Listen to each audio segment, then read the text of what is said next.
Iran ವಿರುದ್ಧದ ಯುದ್ಧವನ್ನ ಖಂಡಿಸಿ ಇಸ್ರೇಲ್ನಲ್ಲೇ ಪ್ರತಿಭಟನೆ.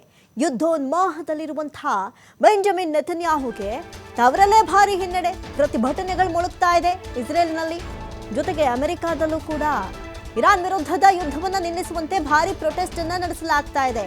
ಈ ಯುದ್ಧ ನಮಗೆ ಬೇಡ, ಇದರಿಂದ ಆಗ್ತಾ ಇರುವಂತಹ ಸಾವು ನೋವುಗಳು ನಮಗೆ ಬೇಡ ಅಂತ ಹೇಳಿ ಇದೀಗ ಸ್ವಕ್ಷೇತ್ರದಲ್ಲೇ ಅಂದ್ರೆ ತವರಲ್ಲೇ ಬೆಂಜಮಿನ್ ನೆತನ್ಯಾಹು ತವರಲ್ಲೇ, ಟ್ರಂಪ್ ತವರಲ್ಲೇ ಇದೀಗ ಆಗ್ರಹದ ಕೂಗು ಕೇಳಿ ಬರ್ತಾ ಇದೆ. ಇಸ್ರೇಲ್ನ ಜೆರುಸಲೆಂ, ಟೆಲ್ ಅವೀವ್ನಲ್ಲಿ ಭಾರಿ ಪ್ರತಿಭಟನೆ.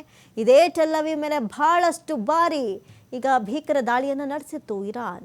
ಹಾಗಾಗಿ ಹಲವಾರು ಸಾವು ನೋವುಗಳು ಸಂಭವಿಸ್ತಾ ಇದೆ. ಜನ ಕ್ಷಣ ಕ್ಷಣವೂ ಭಯಭೀತಿಯಲ್ಲೇ ಬದುಕಬೇಕು. ನಾವಿರುವಂಥ ಕಟ್ಟಡಗಳ ಮೇಲೆ, ನಾವಿರುವಂಥ ಜಾಗದಲ್ಲಿ ಎನಿ ಟೈಮ್ ಬಂದು ಈ ಮಿಸೈಲ್ಗಳು ಅಟ್ಯಾಕ್ ಮಾಡ್ಬೋದು. ಈ ದಾಳಿಯಿಂದ ಏನು ಸಂಪಾದಿಸ್ತಾ ಇದ್ದೀರಿ, ನಮಗೆಲ್ಲ ನೋವು ಕೊಟ್ಕೊಂಡು ಜೀವ ಭಯದಲ್ಲಿ ನಾವು ಎಷ್ಟು ಕ್ಷಣ ಬದುಕೋಕೆ ಸಾಧ್ಯ ಅಂತ ಹೇಳಿ ಆಗ್ರಹವನ್ನು ವ್ಯಕ್ತಪಡಿಸ್ತಾ ಇದ್ದಾರೆ. ಇಸ್ರೇಲ್ ಪೊಲೀಸರ ಜೊತೆ ಇಸ್ರೇಲ್ ನಾಗರಿಕರ ಘರ್ಷಣೆಗಳು ಮುಳುಗ್ತಾ ಇದೆ. ಇಸ್ರೇಲ್ನ ಜೆರುಸಲೆಂ, ಟೆಲ್ ಅವೀವ್ನಲ್ಲಿ ಭಾರೀ ಜನಸ್ತೋಮ ಸೇರಿ ಪೋಸ್ಟರ್ಗಳನ್ನು ಹಿಡಿದುಕೊಂಡು ಪ್ರತಿಭಟನೆಗೆ ಮುಂದಾಗಿರುವಂತಹ ದೃಶ್ಯಾವಳಿಗಳನ್ನು ನೀವು ಗಮನಿಸ್ತಾ ಇದ್ದೀರಿ.